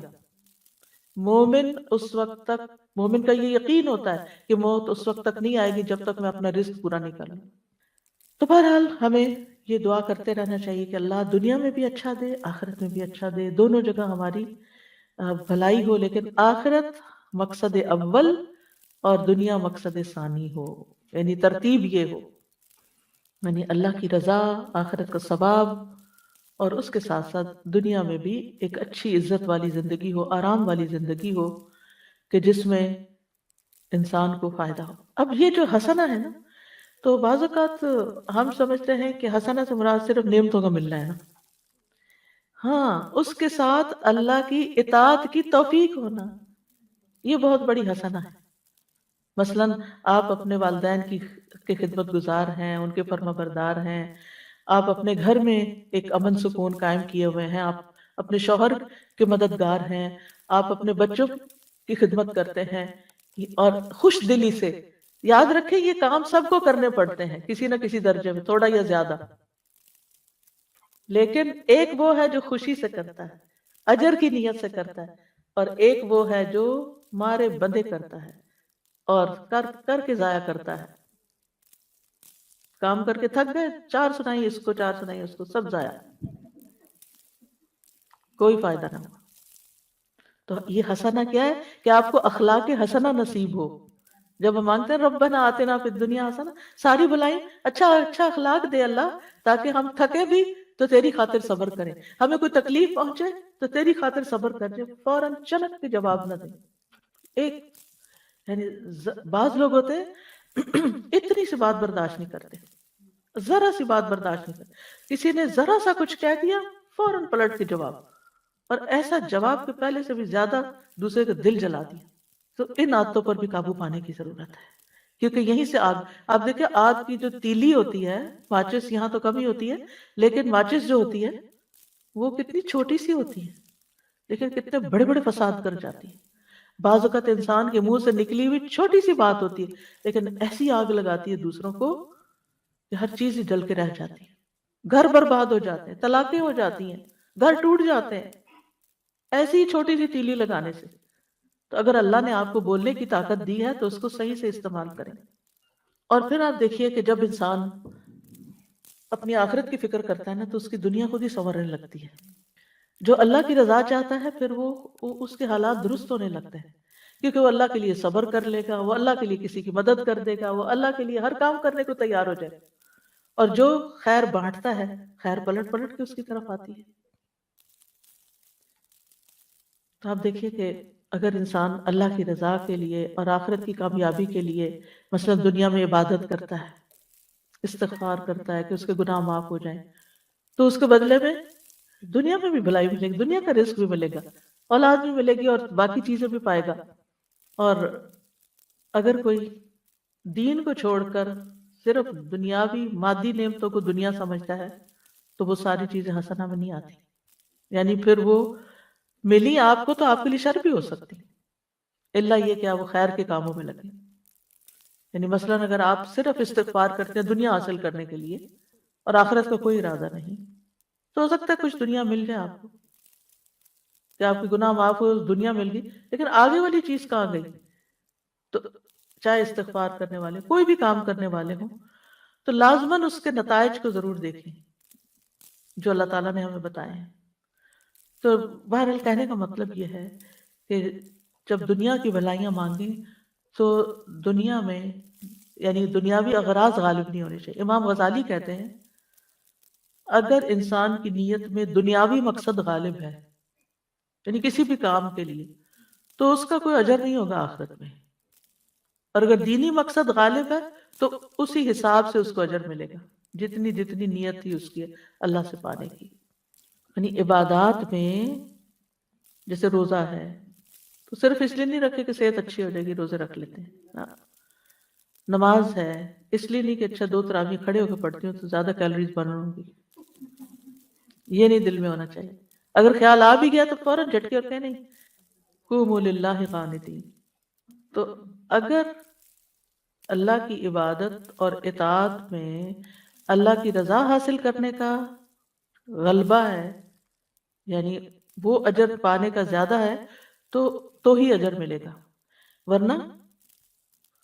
ورنہ زائد۔ مثلا حجاج کے لیے اجازت ہے کہ وہاں پر بزنس بھی کر لیں، لیس علیکم جناح ان تبتغوا فضلا من ربکم، حج کے لیے جا رہے ہو اگر کوئی کچھ خرید و فروخت کرنی ہے تو کر سکتے ہو، ایسا منع نہیں ہے۔ بعض لوگ بازار جانے کو انتہائی کنڈیم کرتے ہیں، ایسا نہیں ہے، آپ جا سکتے ہیں، آپ کی ہمت ہے تو آپ جائیں، آپ کو وقت ملا تو آپ جائیں۔ آپ اگر کچھ خریدتے ہیں، کچھ یہاں سے لے جاتے ہیں سیل کرنے کے لیے، سیل کر کے کچھ نفع کما کے اس سے کچھ اپنے خرچ پورے کرتے، کوئی منع نہیں۔ لیکن اگر آپ جاتے ہی صرف اس نیت کے لیے ہیں، آپ کہتے ہیں مجھے اپنا بزنس کرنا اور میں حج بھی کر لوں گا، تو یہ نہیں ہونا چاہیے، ٹھیک ہے نا؟ یعنی عبادت کے جو دنیاوی فائدے ہیں وہ ہمارا مقصد اول نہیں ہونا چاہیے، وہ مقصد ثانی ہونا چاہیے۔ ایمان والوں کے لیے تو ہر عمل کے نتیجے میں دنیا اور آخرت دونوں کی خیر آتی ہے، ایمان والوں کو یہ فائدہ نصیب ہوتا ہے۔ وَقِيلَ لِلَّذِينَ اتَّقَوْا مَاذَا أَنزَلَ رَبُّكُمْ قَالُوا خَيْرًا لِلَّذِينَ أَحْسَنُوا فِي هَذِهِ الدُّنْيَا حَسَنَةٌ لِلَّذِينَ أَحْسَنُوا فِي هَذِهِ الدُّنْيَا حَسَنَةٌ وَلَدَارُ الْآخِرَةِ خَيْرٌ وَلَنِعْمَ دَارُ الْمُتَّقِينَ۔ جو لوگ تقوی اختیار کرتے ہیں، جنہوں نے تقوی اختیار کیا، ان سے کہا گیا تمہارے رب نے کیا نازل فرمایا؟ تو انہوں نے کہا بہترین بات ان لوگوں کے لیے جنہوں نے بھلائی کی، اس دنیا میں بڑی بھلائی ہے اور آخرت کا گھر بہت بہتر ہے، اور یقیناً تقوی والوں کے لیے اچھا گھر ہے، یعنی آخرت کا گھر۔ اللہ کے دوستوں کے لیے دنیا اور آخرت دونوں کی خوشخبریاں ہوتی ہیں. الا ان اولیاء اللہ لا خوف علیہم ولا هم یحزنون. سنو، اللہ کے دوستوں کو نہ کچھ خوف ہوگا نہ غمگین ہوں گے. کون ہے اللہ کے دوست؟ الذین آمنوا وکانوا یتقون، وہ جو ایمان لائے اور وہ تقوی اختیار کرتے ہیں. لہم البشری فی الحیات الدنیا، ان کے لیے دنیا کی زندگی میں بھی خوشخبری ہے. وفی الآخرہ، آخرت میں بھی خوشخبریاں ہیں. لا تبدیل لکلمات اللہ، اللہ کی باتیں نہیں بدلتی، اللہ کی باتیں بالکل سچی ہیں.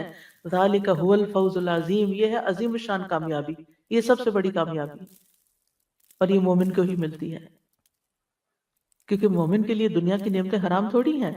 قل من حرم زینۃ اللہ التی اخرج لعبادہ والطیبات من الرزق قل ہی للذین آمنوا فی الحیاۃ الدنیا خالصۃ یوم القیامہ. کہہ دیجیے اللہ کی وہ زینت جو اس نے اپنے بندوں کے لیے پیدا کی اور رزق میں سے پاکیزہ چیزیں کس نے حرام کی. کہہ دیجیے یہ چیزیں دنیا کی زندگی میں ان لوگوں کے لیے جو ایمان لائے، اور قیامت کے دن بھی خالصتاً ان کے لیے ہوں گی. اور پھر آپ دیکھیں کہ جب یہ دونوں دعائیں آپ مانگتے ہیں تو اللہ تعالیٰ دونوں ہی قبول کرتا ہے. جابر کہتے ہیں رضی اللہ عنہ، میں نے نبی صلی اللہ علیہ وسلم سے سنا، آپ فرماتے تھے رات میں ایک گھڑی ایسی ہے جو مسلمان بندہ اس کو پا لیتا ہے، اس میں وہ دنیا اور آخرت کی کسی بھی خیر کا سوال کرتا ہے، اللہ تعالیٰ وہ بھلائی اس کو ضرور عطا کر دیتا ہے. اس لیے رات کو جب سائیڈ بدلے کچھ نہ کچھ مانگ لیا کریں، کیا پتہ یہی وہ گھڑی ہو. تہجد کے لیے اٹھیں پھر دعائیں مانگیں، یعنی اللہ سے اچھی امید رکھ کر دنیا اور آخرت دونوں ہی. پھر اسی طرح آپ دیکھیں کہ کسی کو دنیا کی دعا دینا منع نہیں، خالی دنیا کی دعا دینا منع نہیں. زیادہ بہتر ہے کہ آپ اس طرح دعا دیا کریں، اللہ تعالیٰ آپ کو دنیا اور آخرت کی تمام بھلائیاں عطا کرے. اور یہ اسی دعا کا ترجمہ ہے بیسیکلی، ٹھیک ہے. لیکن جب آپ دنیا کی بھی بھلائی کی کسی کو دعا دینا تو اس سے مقصد یہی ہو کہ یہ نعمتیں اس کو جو ملے اس سے ہی اپنی آخرت کما لے. یہ ٹولز ہیں آخرت کے لیے. حضرت انس کہتے ہیں نبی صلی اللہ علیہ وسلم ہمارے ہاں تشریف لائے، وہاں میری والدہ اور میری خالہ ام حرام کے سوا کوئی نہیں تھا، یعنی 2 مرد 2 عورتیں، نبی صلی اللہ علیہ وسلم اور حضرت انس اور 2 خالہ، یعنی امی اور خالہ. آپ نے فرمایا کھڑے ہو جاؤ میں تمہیں نماز پڑھاؤں. فرض نماز کے وقت کے علاوہ کی نماز تھی، نفل نماز سے، تو آپ نے جماعت سے نماز پڑھائی ہوتی، جیسے آج کل ہم تراویح پڑھتے ہیں، اور کچھ لوگ جماعت مسجد میں پڑھ کے آ جاتے ہیں گھر اور پھر گھر تراویح پڑھ لیتے ہیں، ایسا بھی کیا جا سکتا ہے. پھر آپ صلی اللہ علیہ وسلم نے ہمارے سب گھر والوں کے لیے دنیا اور آخرت کی تمام بھلائیوں کی دعا کی. یہ آپ کی سنت، آپ کا طریقہ ہے نا. کسی کے گھر جائیں تو اس گھر میں آپ اس طرح نماز بھی پڑھ سکتے ہیں اور گھر والوں کو دعا بھی دے سکتے ہیں. اس کے بعد میری ماں کہنے لگی اللہ کے رسول صلی اللہ علیہ وسلم یہ آپ کا چھوٹا سا خدمت گزار ہے، اس کے لیے خصوصی دعا کریں، یعنی حضرت انس. تو آپ نے میرے لیے ہر بھلائی کی دعا کی. میرے لیے آپ نے جو دعا کی اس کے آخر میں یہ تھا اللہم اکثر مالہ و ولدہ و بارک لہ فیہ، اے اللہ اس کا مال اور اس کی اولاد زیادہ کر اور اس کے لیے ان میں برکت ڈال دے. یعنی آخر میں دعا کا یعنی صرف دنیا کی یہ 2-3 چیزیں مانگی. تو یہ دعا دینے کا طریقہ بھی آنا چاہیے، یعنی دوسروں کو ہم سب سے بہترین تحفہ جو دے سکتے ہیں وہ دعا کا تحفہ ہے، اور دل سے دینی چاہیے، صرف تکلفاً اور رسماً نہیں ہونی چاہیے. اور پھر یہ کہ دنیا اور آخرت کی ہر بھلائی کی دعا کرنی چاہیے، اور اس کے علاوہ کوئی خاص دعا آپ کسی کو دینا چاہے تو وہ بھی دے سکتے ہیں. اب دنیا کی بھلائی میں کیا کیا چیزیں شامل ہیں خاص طور پر، یعنی پہلے کچھ اس کا ذکر تو ہو چکا ہے اجمالی طور پر، لیکن اب ٹو دا پوائنٹ چند باتیں کروں گی. سب سے پہلے یہ کہ سب سے بڑی دولت اور نعمت دنیا میں اسلام ہے، دین ہے. الحمدللہ اللہ نے ہمیں یہ دولت عطا کی ہے، ہمیں مسلمان پیدا کیا، ہمیں دین دیا. اس کے لیے ہمیں اللہ سے دعا کرنی چاہیے کہ اللہ ہمیں دین کا نفعمند علم عطا فرمائے. یہ سب سے بڑی دولت ہے. ایمان کے بعد جو دولت مانگنی چاہیے وہ ربی زدنی علما ہے. یہ مل گیا آپ کو، آپ کے علم میں اضافہ ہوتا گیا تو نتیجہ کیا ہوگا، آپ کے نیک اعمال زیادہ ہوتے جائیں گے. علم سرمائے کی طرح ہے، جتنا مال زیادہ ہوگا نا اتنا آپ زیادہ خرید سکتے ہیں کوئی چیز. جتنا علم زیادہ ہوگا اتنی آپ کو نیکیاں کرنے کے زیادہ طریقے پتہ چل جائیں گے کہ کیا کیا کرنا ہے. اس لیے علم حاصل کرنے کے حریص ہونا چاہیے، اور علم کی مجالس کا حریص ہونا چاہیے. یہ دنیا کی بہت بڑی حسنہ ہے، بہت بڑی بھلائی ہے جس کو یہ نصیب ہو جائے کہ اس کو اللہ تعالیٰ موقع دے دے، وقت دے دے، توفیق دے دے کہ وہ علم کی مجلس میں حاضر ہو جائے اور وہاں سے کچھ لے کے اٹھے، کوئی خزانہ پا کے جائے اور اس پر پھر عمل بھی کرے۔ اس کے بعد سب سے بڑی دولت نیک اعمال کی توفیق ملنا۔ نبی صلی اللہ علیہ وسلم نے فرمایا نیک عمل کرو، ہر شخص کو ان اعمال کی توفیق دی جاتی ہے جن کے لیے وہ پیدا کیا گیا۔ جو شخص نیک ہوگا اسے نیکوں کے عمل کی توفیق ملی ہوتی ہے، اور جو بدبخت ہوتا ہے اسے بدبختوں کے عمل کی توفیق ملی ہوتی ہے۔ آپ دیکھیں بہت سے لوگ علم رکھتے ہیں مگر عمل کوئی نہیں کرتے، باتیں بہت کرتے ہیں لیکن جب عمل کا وقت آتا ہے انہیں سمجھ ہی نہیں آتی انہوں نے کیا کرنا۔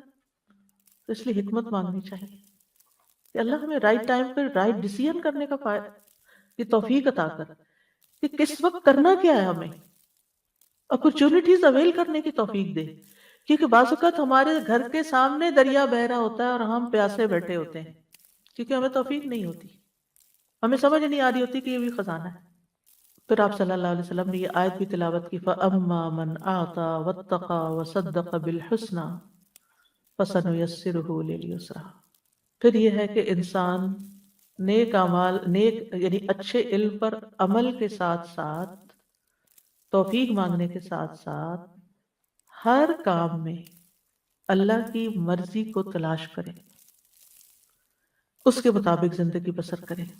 فرمایا افمن اتبع رضوان اللہ کمن باء بسخط من اللہ ومأواہ جہنم وبئس المصیر ہم درجات عند اللہ واللہ بصیر بما یعملون۔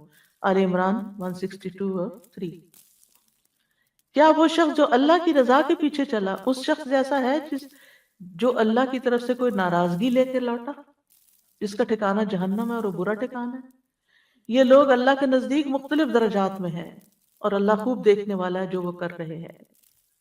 پھر نعمتوں کو صحیح استعمال کرنے کی توفیق مانگنا کہ اللہ جو تو نے دیا ہے اس کو مجھے اچھی طرح برتنا بھی نصیب فرما۔ کیونکہ کچھ لوگوں کے پاس بہت کچھ ہوتا ہے، انہیں سمجھ ہی نہیں آتی وہ کہاں خرچ کریں، وہ ادھر ادھر پھینکتے رہتے ہیں، فضول چیزوں پہ خرچ کرتے رہتے ہیں، گھر میں بیکار کی چیزیں خرید کر لے آتے ہیں جسے کوئی استعمال نہیں کرتا، ردی کی ٹوکری میں جاتی ہیں یا ایسی جگہ پر جہاں کوئی بھی ان کا خریدار نہیں ہوتا۔ مطلب کیا ہے؟ مطلب یہ کہ پھر سمجھ نہیں ہے نا، عقل نہیں ہے۔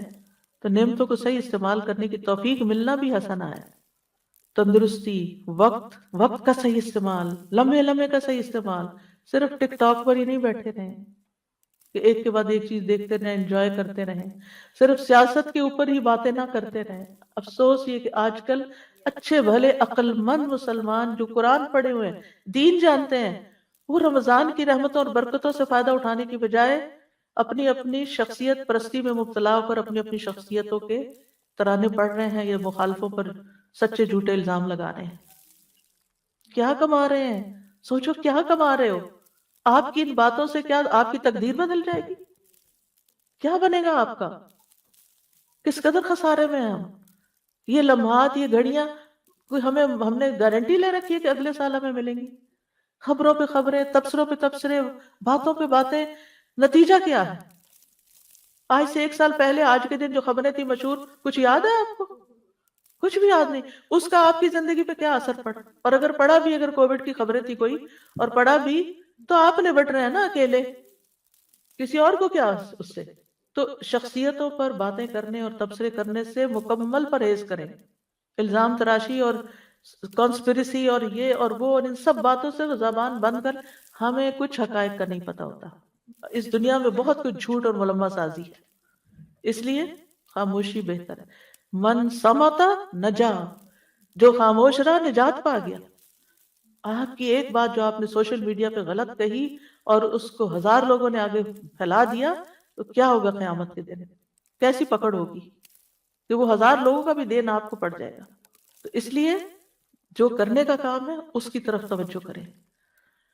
پھر اسی طرح بدن میں عافیت مانگنا، نیک بیوی اور اچھا پڑوسی مانگنا، اچھی سواری اور کشادہ گھر ملنا، یہ بھی انسان کی سعادت مندی کی علامت۔ یہ دعا کرنے میں کہ اللہ مجھے اچھی گاڑی دے، اس سے بہتر دے، اس سے اچھا گھر دے کہ جو میرے لیے زیادہ بہتر ہو تیرے دین کے کام کے لیے۔ پھر اسی طرح جو ملا ہے اس پر قناعت کرنا، اس پر قناعت، کنٹینٹمنٹ، یہ عافیت، یہ چیز انسان کے لیے بھلائی کی ہے۔ پھر صبر اور شکر کرنے والا دل اور ذکر کرنے والی زبان مانگنا، مال کو اچھے کاموں میں خرچ کرنے کی توفیق مانگنا. جب بھی مال آئے نا ایک عادت بنا لیں، جب کچھ آپ کے پاس آئے فوراً نیت اللہ ایک دعا کی، اللہ اسے بہترین جگہ لگوانا، بہترین جگہ استعمال کروں جو تجھے راضی کر دے. تو آپ دیکھیں گے اللہ تعالیٰ آپ کو ایسے ایسے راستے دکھائے گا، آپ حیران ہو جائیں گے. پھر اپنے مال اسباب کو آخرت کے استعمال کی توفیق مانگنا، دنیا کو اس کے جائز حق میں استعمال کرنے کی توفیق مانگنا، اور دنیا کی زندگی سے آخرت کمانے والا بننا. پھر موت کے آخرت کی بھلائی میں کیا ہے؟ موت کے وقت آسانی مانگنا، یا اللہ موت کی سختیاں آسان کر دینا. پھر موت کے وقت کی خوشخبریاں ملنا، قبر کشادہ ہونا، قبر کی نعمتیں ملنا، حشر کا دن آسان ہونا. لا يحزنهم الفزع الاکبر، ایسے لوگ بھی ہوں گے جو اس بڑی گھبراہٹ کے دن بالکل گھبراہٹ میں نہیں ہوں گے، امن چین میں ہوں گے. حشر کے دن معافی کا پروانہ مل جانا، تمہیں معاف کر دیا گیا، جاؤ جنت میں. حوض کوثر کا پانی مل جانا، عرش کا سایہ ملنا، نامہ اعمال دائیں ہاتھ میں ملنا، پل صراط تیزی سے عبور کرنے کی توفیق مل جانا، جنت میں داخلہ اور جہنم سے بچاؤ مل جانا، جنت میں رب کا دیدار نصیب ہونا. کیونکہ اہل جنت کو اللہ کے دیدار سے زیادہ کوئی چیز عزیز نہیں ہوگی، سب نعمتیں بھول جائیں گے جب وہ اللہ کو دیکھیں. اللہ ہمیں ان لوگوں میں شامل کر لے. ربنا آتنا فی الدنیا حسنہ وفی الآخرة حسنہ وقنا عذاب النار. اللہم انی اسألک العافیة فی الدنیا والآخرة. اللہم انی اسألک العفو والعافیة فی دینی ودنیاي وأہلی ومالی. اللہم استر عوراتي وآمن روعاتي. اللہم احفظنی من بین یدی ومن خلفی وعن یمینی وعن شمالی وأعوذ بعظمتك أن أغتال من تحتي. اللهم اغفر لنا وارحمنا وارزقنا. اللهم إنا نعوذ بك من ضيق الدنيا وضيق يوم القيامة. اللهم إنا نعوذ بك من الكسل والهرم وسوء الكبر وفتنة الدنيا وعذاب القبر. اللهم أصلح لي ديني الذي هو عصمة أمري، وأصلح لي دنياي التي فيها معاشي، وأصلح لي آخرتي التي فيها معادي. واجعل الحياة زيادة لي في كل خير، واجعل الموت راحة لي من كل شر. اللهم إني أسألك خير المسألة وخير الدعاء وخير النجاح وخير العمل وخير الثواب وخير الحياة وخير الممات. وثبتني وثقل موازيني وحقق إيماني وارفع درجاتي وتقبل صلاتي واغفر خطيئتي وأسألك الدرجات العلى في الجنة.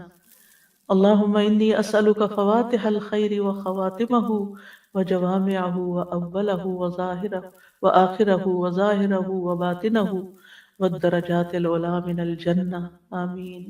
اللهم إني أسألك خير ما آتي وخير ما أفعل وخير ما أعمل وخير ما بطن وخير ما ظهر والدرجات العلى من الجنة. آمين. اللهم إني أسألك أن ترفع ذكري وتضع وزري وتصلح أمري وتطهر قلبي وتحسن فرجي وتنبر قلبي وتغفر لي ذنبي وأسألك الدرجات العلى من الجنة. آمين. اللهم إني أسألك أن تبارك في نفسي وفي سمعي وفي بصري وفي روحي وفي خلقي وفي خلقي وفي أهلي وفي محياي وفي مماتي وفي محياي وفي مماتي وفي عملي فتقبل حسناتي وأسألك الدرجات الأولى من الجنة. آمين. ربنا تقبل منا إنك أنت السميع العليم وتب علينا إنك أنت التواب الرحيم. وصلى الله تعالى على خير خلقه محمد وعلى آله وأصحابه وأهل بيته أجمعين برحمتك يا أرحم الراحمين.